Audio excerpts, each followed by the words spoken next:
이 시간 우리 전후좌우에 계신 분들과 함께 우리 축복의 인사하겠습니다. 하나님께서 오늘도 우리와 함께 하십니다. 우리 축복의 인사 함께 할까요? 네. 네, 가정에서도 가족들과 함께 하시고요. 나도 당신과 함께 있습니다. 우리 또 인사하겠습니다. 네. 어려운 시기지만 하나님이 우리와 함께, 또 우리 믿음의 성도들이 또 함께 이 어려움들 헤쳐나가는 우리 모든 성도님들, 또 우리 축복의 인생들 다 되시길 주님의 이름으로 축원합니다. 제가 설교하면서 인지상정이라는 말을 참 많이 합니다. 이 인지상정이라고 하는 것, 이 말의 사전적 정의는 이렇습니다. 사람이라면 누구나 가지고 있는 생각과 감정, 이게 인지상정이에요. 사람이라면 누구나 가지고 있는 생각과 감정, 그러니까 보편적인 것이죠. 아이고, 사람이면 그럴 수 있어, 뭐 이렇게 이야기될 수 있는 그런 마음의 상태들, 이게 인지상정입니다. 두려움이 밀려드는 상황이 되면 두려워해요. 인지상정입니다. 내가 알지 못하는 일 앞에서 염려가 되고 두려움이 또 밀려옵니다. 인지상정이에요. 또 뜻하지 않는, 예기치 않는 축복을 경험합니다. 기뻐요. 인지상정이라고 하는 것이죠. 그런데 이 성경을 쭉 읽어가거나 우리 믿음의 선진들의 모습을 이렇게 쭉 보게 되면 이 인지상정을 뛰어넘는 그런 아름다운 모습을 보여주는 것을 종종 보게 됩니다. 슬픔의 상황이고 힘겨움의 상황인데 도리어 그 순간에 찬양하기도 합니다. 고난과 힘겨운 순간이어서 온 마음도 다 무너질 것 같은 상황인데 도리어 그럼에도 불구하고 하나님의 은혜가 있었습니다 라고 그렇게 고백하는 믿음의 사람들의 모습을 보게 됩니다. 어떻게 그렇게 할 수 있을까요? 오늘 본문에도 바로 그런 인지상정을 뛰어넘는 그런 한 인물이 등장합니다. 그 사람이 바로 바울이에요. 자, 바울은 지금 어디에 있느냐? 옥에 있습니다. 옥에 갇혀 있습니다. 갇혀 있어요. 순회 전도자입니다. 나가서 복음을 전하기를 소망했어요. 그런데 지금 손발이 다 묶여져 있는 상황입니다. 또 뒤에 말씀을 같이 나누겠지만 굉장히 억울한 일을 경험하게 됐어요. 그래서 실망도 밀려듭니다. 그리고 맞이한 것, 그런 상황에 서 있는 것, 이게 바로 옥문에 서 있는 것이죠. 그런데 이 옥문을 여는 것이 있었다는 거예요. 그게 바로 옥문을 여는 찬양. 이 찬양의 능력을 이 옥에서 경험하게 됐는데, 오늘 그래서 저는 여러분들과 함께 옥문을 여는 찬양이라고 하는 제목으로 여러분들과 두 가지 중요한 교훈의 메시지를 여러분에게 전하고 또 함께 은혜를 나누고 싶습니다. 자, 첫 번째로는요, 어려움 속에서 찬송할 때 하나님은 기적을 베푸신다는 겁니다. 어려움 속에서 찬송할 때 하나님은 기적을 베푸신다라는 거예요. 자, 바울이 오늘 본문에 보면 뜻하지 않는 어려움을 만났습니다. 그래서 옥에 갇혀 있는데 그가 어떤 잘못을 해서 옥에 갇혀 있는 것이 아니에요. 무고를 당한 겁니다. 그리고 선한 일을 했는데 도리어 그것이 사람들에게 분을 사게 되는 그런 모습을 오늘 보게 돼요. 자, 이걸 조금 좀 자세하게 본다고 하면 이 바울이 걸어갔던 길이 어떤 길이냐? 하나는 바울은 성령께서 보여주신 대로 걷는 길목에서 이런 어려움을 겪었어요. 자, 바울 사도는 훌륭한 믿음의 사람이었는데 이 믿음의 사람으로서 선택의 순간에 하나님께서 보여주시는 것을 따라갔습니다. 오늘 이 16장 말씀을 쭉 보시게 되면 바울은 아시아에서 복음을 전하고 싶은 마음이 너무너무 컸습니다. 그래서 정말 힘쓰고 애썼어요. 그런데 성령께서, 예수의 영이 그것을 허락하지 않고 또 밤의 환상 중에 꿈에서 마게도냐 사람 한 사람이 서서 마게도냐로 건너와서 우리를 도와달라라고 하는 이런 환상을 보고 난 다음에 하나님께서 원하시는 것이 마게도냐로 가는 거구나, 거기에 가서 복음을 전하는 거구나, 거기 잃어버린 양들이 있구나, 복음을 전해야 되는 사람들이 있어, 그렇게 생각하고 마게도냐로 발걸음을 바꿨습니다. 자, 그렇게 해서 마게도냐로 쭉 가다가 첫 번째 만난 도성이 어디냐? 그게 바로 빌립보예요. 오늘 본문에 나오는 내용이 바로 빌립보라고 하는 성에서 이루어진 겁니다. 그래서 사도행전 16장 12절에 보니까 이렇게 말씀을 해요. 거기서 빌립보에 이르니 이는 마게도냐 지방의 첫 성이요 또 로마의 식민지라 이 성에서 수일을 유하다가. 그러니까 마게도냐로 그의 그 복음의 행로를 바꾸었습니다. 이게 하나님께서 이렇게 이끌어 가시는구나 보여주셨고 이끌어 가시니까. 그러니까 오늘 바울 사도는 바로 그런 성령의 인도하심을 따라서 가는 여정 속에 있는 거예요. 자, 또 하나는 바울은 하나님 중심으로 살아가려고 했습니다. 그런 믿음의 태도를 가지고 있었어요. 자, 바울은 마게도냐 첫 번째 성인 빌립보에 딱 갔죠. 그가 가장 먼저 하려고 했던 것이 무엇이냐? 기도하는 처소를 찾았어요. 안식일을 지킬 수 있는 곳이 어딜까? 자, 기도할 수 있는 곳을 찾게 되는데 그 기도의 그 내용이 16절에 나오죠. 우리가 기도하는 곳에 가다가. 그러니까 그는 지금 기도하려고 하나님께서 이곳으로 이끄셨으니까 나는 기도해야 되겠다. 그래서 기도로 사역을 준비하고 기도로 능력을 덧입고 싶다. 이런 간절한 소망을 가지고 기도 처소로 가다가 바로 이런 문제의 상황을 맞이했습니다. 또 세 번째로 보면 뭐냐? 선을 행하려고 애썼다는 거예요. 자, 성령께서 보여주시는 대로 그렇게 걸어갔고, 또 하나는 하나님 중심주의로 살아가려고 애썼고, 그리고 세 번째로는 선을 행하려고 애썼다. 자, 그게 뭐냐?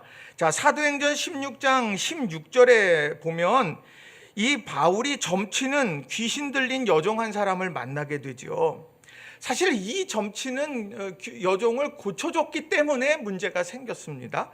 자, 그런데 오늘 이 사도 바울이 아주 적극적으로 고쳐주었느냐? 아니에요. 그러지 않았습니다. 내가 쫓아다니면서 당신 내가 고쳐야 되겠습니다. 그래야 하나님이 영광 받으세요. 그게 아니었어요. 오늘 본문에 나오는 말씀을 보면 그 여인이 여러 날 반복적으로 이 바울을 쫓아왔습니다. 열심히 쫓아왔어요. 그리고 소리 질러서 자, 그 지극히 높은 하나님의 종으로 구원의 길을 너희에게 전하는 자여 그러면서 나 고쳐달라고 그렇게 애절하게 불렀다라고 하는 거예요. 그래서 고쳐준 거예요.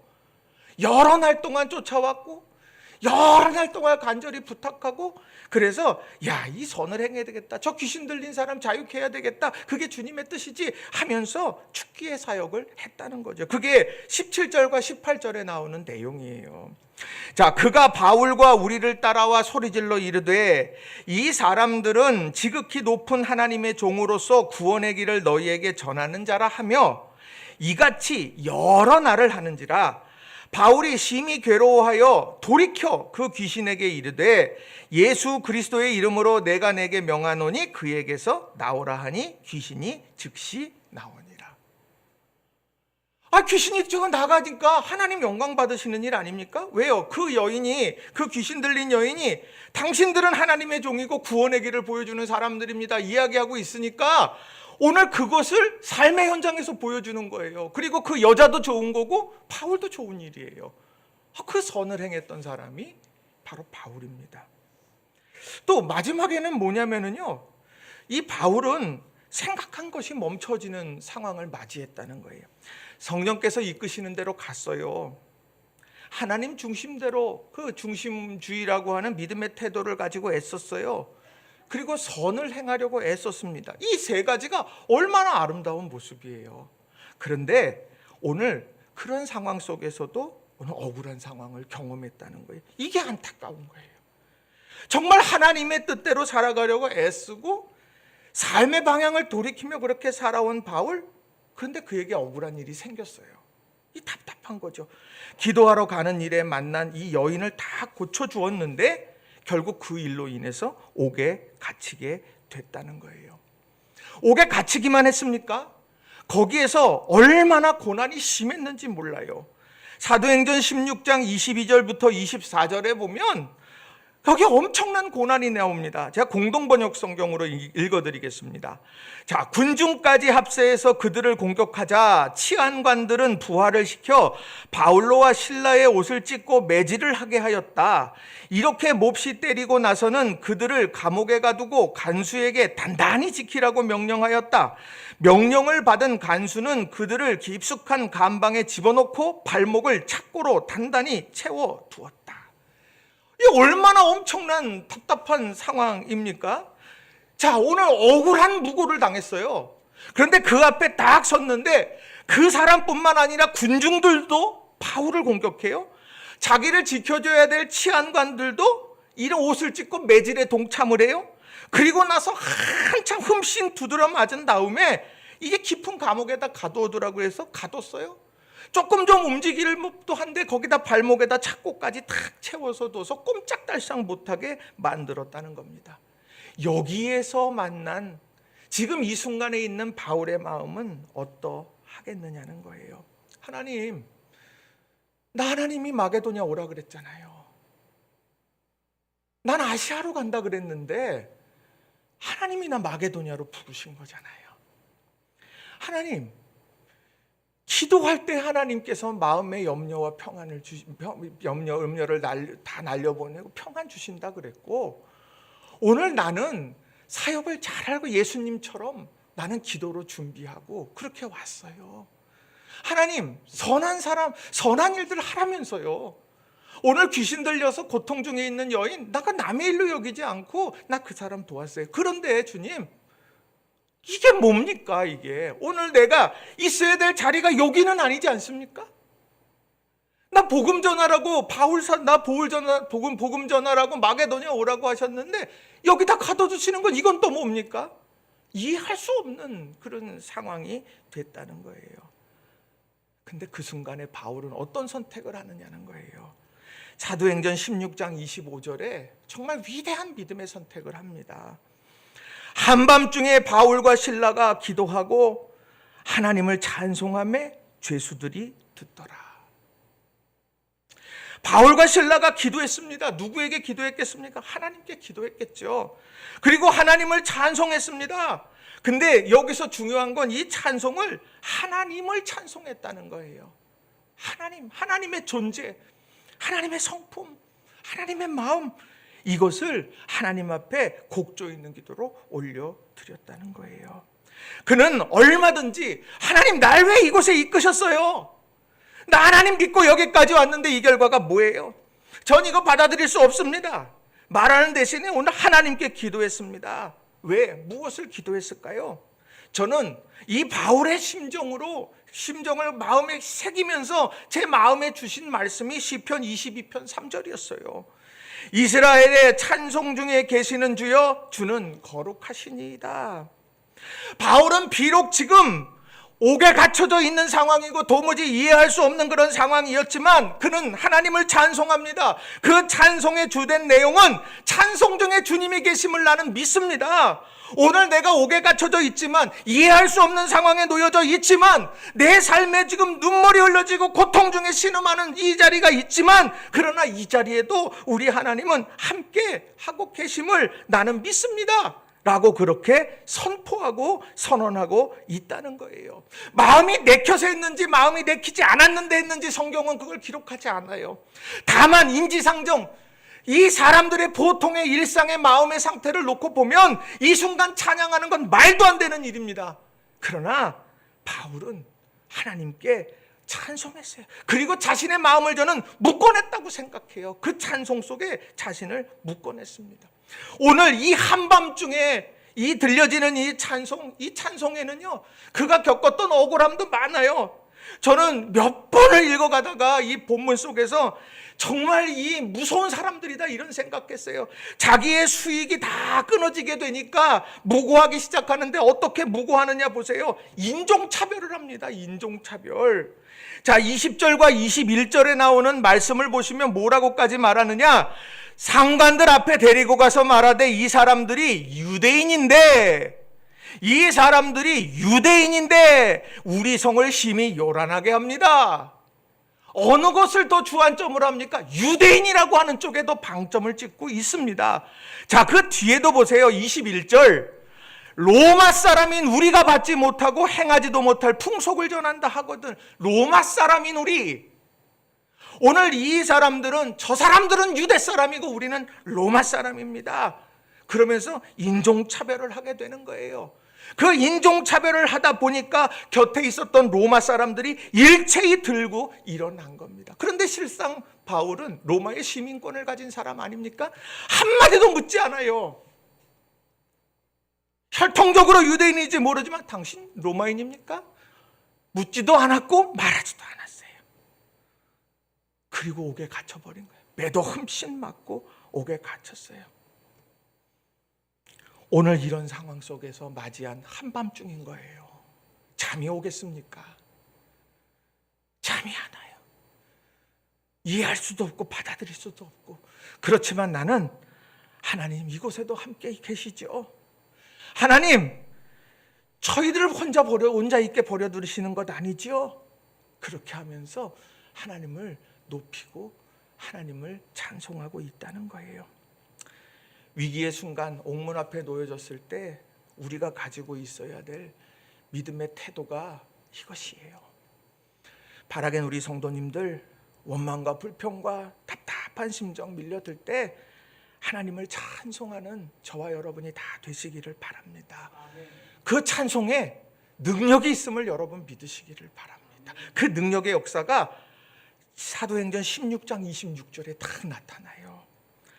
사도행전 16장 26절에 이에 갑자기 큰 지진이 나서 옥터가 움직이고 문이 곧 다 열리며 모든 사람의 매인 것이 다 벗어진지라. 사람이 다 매었는데 하나님께서 풀어내셨어요. 어떻게 해요? 갑자기. 그리고 큰 지진이 나서 사람이 아무리 묶어냈지만 하나님이 큰 지진을 내어서 다 벗겨지게 만드셨더라는 거예요. 언제요? 내가 예상치도 못했던 갑자기. 저는 이 갑자기와 큰 지진을 통해 이 말씀, 이 두 단어가 얼마나 제 마음속을 막 흐뭇하게 만드는지 모릅니다. 하나님께서 갑자기 역사하실 줄 믿습니다. 내가 생각지도 못하고 이것이 생각지도 못하고 이해할 수도 없고 바라지도 못하는 상황 속에서도 하나님 갑자기 역사하시고 하나님 뜬금없는 큰 지진, 그런 상황 속에서 우리를 만들어 가시는 것. 내가 비록 옥문 앞에 있지만, 내가 비록 한밤중을 맞이하고 있지만, 그러나 하나님, 나는 갑자기 큰 지진을 통해서도 하나님 이루어 가실 것을 믿고 찬송하며 살겠습니다. 오늘 우리가 이런 믿음의 심정 결단을 하는 저와 여러분이 다 되시기를 주님의 이름으로 축원합니다. 마지막 결단 찬양이 내 영혼이 은총 입어예요. 내 영혼이 은총 입어. 하나님의 은총이 머문다. 여러분 이 찬송 쭉 하시면서 하나님의 놀라운 기적의 역사를 꿈꾸시는 저와 여러분이 다 되시길 주님의 이름으로 축원합니다. 두 번째로는요, 어려움 속에서 찬송할 때 하나님께서 구원의 역사를 이루신다는 겁니다. 어려움 속에서 찬송할 때 하나님께서 구원의 역사를 이루신다는 거예요. 하나님께서 갑자기 큰 지진을 통해서 모든 나를 올가매고 있는 것이 풀어지는 거 은혜예요. 맞아요. 그런데 더 큰 은혜는 뭐냐? 그 다음에 하나님의 또 다른 계획하심이 하나 있었다라고 하는 거예요. 그게 바로 구원의 역사였습니다. 앞서 말씀드렸지만 바울이 기도하기 위해서 기도 처소로 가던 길에 귀신 들려서 점치는 여종을 만났고 그를 치유했지요. 그것이 어려움의 시작이었습니다. 바울은 그 어려움이 있었지만 그의 분명한 목적은 기도하는 일이었어요. 그런데 중요한 건 하나님께서는 바울이 생각하는 기도 처소가 아니라 하나님이 원하는 기도 처소에서 기도하게 하셨습니다. 그게 어디였냐? 옥문 안이었다는 거예요. 그 옥 안에서 사도행전 16장 25절의 말씀처럼 한밤중에 바울과 실라가 기도하고 하나님을 찬송하며 죄수들이 듣더라. 이 옥문은 바울이 원한 거 아니에요. 생각지도 못했던 그런 상황이에요. 그러나 하나님은 바울이 기도 처소로 가던 길에 이런 상황을 만들어 가시면서 결국에는 바로 이 옥문에서 기도하게 만드시더라는 거지요. 왜요? 거기에는 하나님의 구원의 계획이 있었기 때문입니다. 갑작스러운 기적의 역사는 바울에겐 큰 기쁨의 순간이었습니다. 그러나 간수에게 있어서는 절망의 순간이었죠. 사도행전 16장 27절 28절에 이렇게 말씀을 합니다. 간수가 자다가 깨어 옥문들이 열린 것을 보고 죄수들이 도망한 줄 생각하고 칼을 빼어 자결하려 하거늘 바울이 크게 소리질러 이르되 내 몸을 상하지 말라 우리가 다 여기 있노라 하니. 간수가 망연자실했습니다. 야, 여기가 끝이구나. 자, 옥문도 열렸고 죄수들도 다 도망갔어. 나는 이제 죽은 목숨이야. 그렇게 생각했을 거예요. 또 오늘 옥에 갇혀져 있었던 바울과 실라도 야, 옥문이 열렸어. 나가자. 옥문이 열렸어. 자유야. 그러지 않았어요. 오늘 무엇을 보고 있느냐를 봐야 됩니다. 내 몸을 상하지 말라. 우리가 다 여기 있노라. 갑자기 뜻하지 않은 큰 지진을 통해서 일어났던 예기치 않는 상황의 변화와 축복 속에서 바울과 실라는 이 순간에 하나님의 뜻이 어디에 있을까를 물으셨어요. 하나님께서 이 옥에 나를 가두어지게 하셨는데 도대체 하나님 그 뜻이 어디에 있을까요? 뜻하지 않는 기적에는 뜻이 있어요. 예기치 않는 축복에는요 반드시 그 하나님의 특별한 뜻이 있다라는 거예요. 그게 무엇이었느냐? 간수였습니다. 바울과 만났을 때 간수와 죄수 사이의 관계였어요.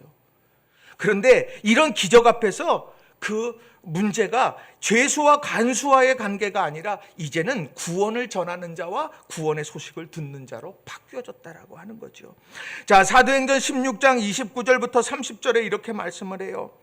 간수가 등불을 달라고 하며 뛰어들어가 무서워 떨며 바울과 실라 앞에 엎드리고 그들을 데리고 나가 이르되 선생들이여 내가 어떻게 하여야 구원을 받으리이까 하거늘. 이 뜻하지 않는 상황의 변화 속에서 내가 자결하려고 했는데 내 몸을 상하지 말라 우리가 다 여기 있노라. 그렇게 다가간 바울로 인해서 이 사람이 궁금해진 거예요. 내가 어떻게 해야 구원을 받을까요? 선생님이요.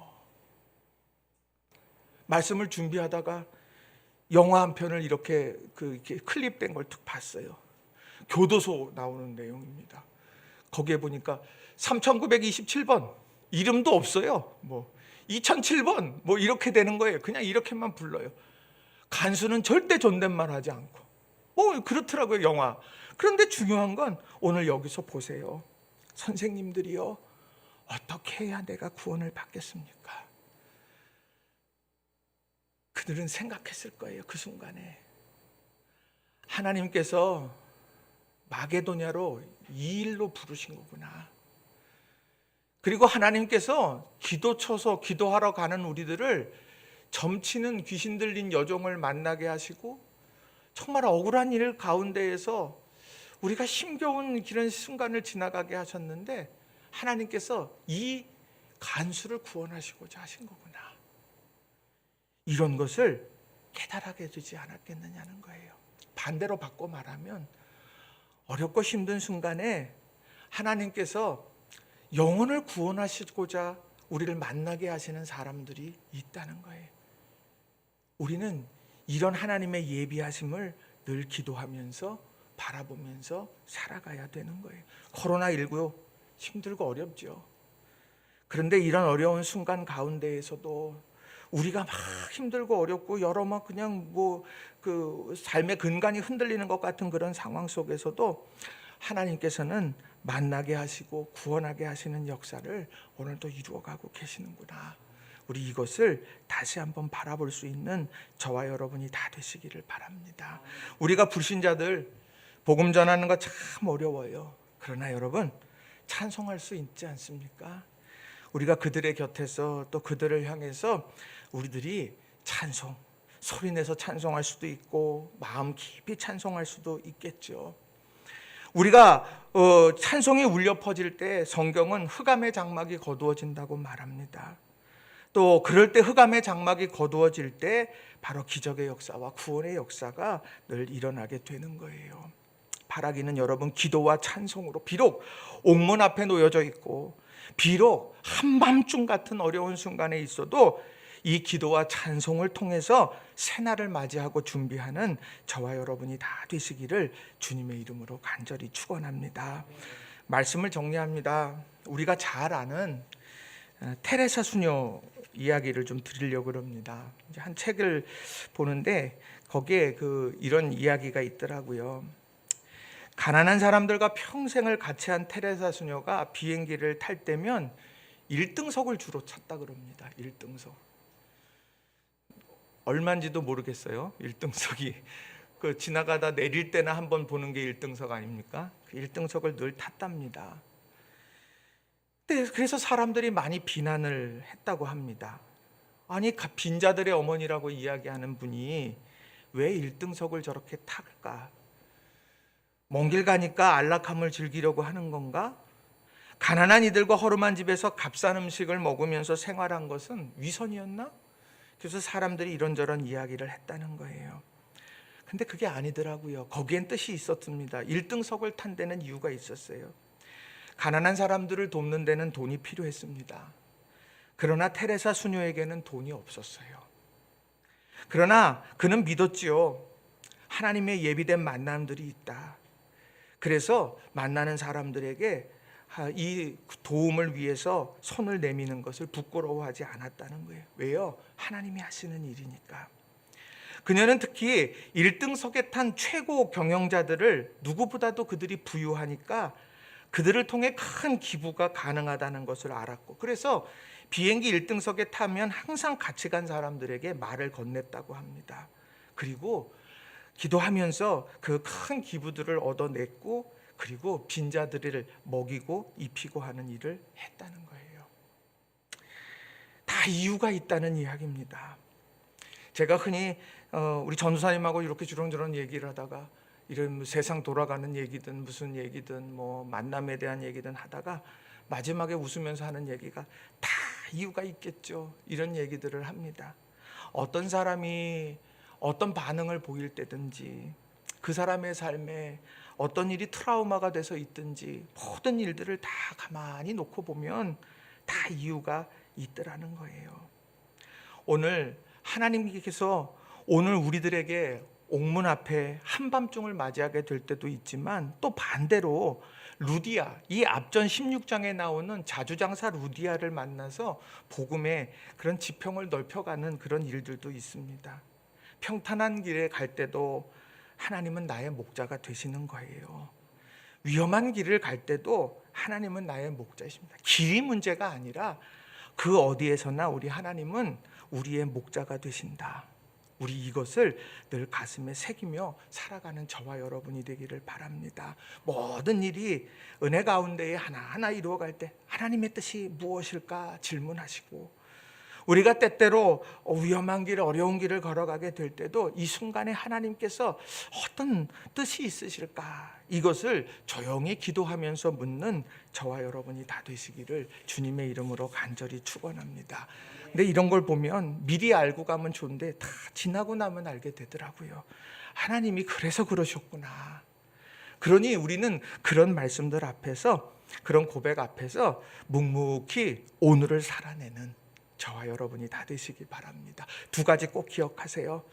어려운 순간 옥문 앞에서 한밤중에 찬송하는데 그 찬송을 통해서 하나님은 기적의 역사를 경험하게 하신다. 또 옥문 앞에서 한밤중에 어려움 가운데 기도하는 우리들에게 하나님께서는 구원의 역사를 보게 하신다.